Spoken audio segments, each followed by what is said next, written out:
বৈশাখ মাস 25 তারিখ। রবি এলেন সেদিন ধরায়। ছোট রবির জন্মদিনে তাই শ্রদ্ধা ও ভালোবাসা জানাই।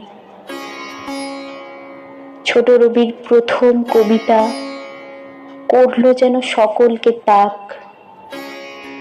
কবির বয়স তখন সবে মাত্র 7 কি 8।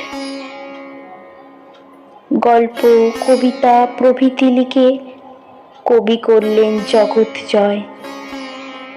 কবির জন্মদিনও তাই বিশ্ব জুড়ে পালিত হয়।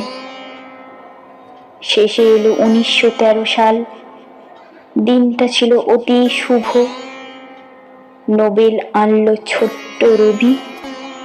দেশ হয়েছে তাই গর্বিত।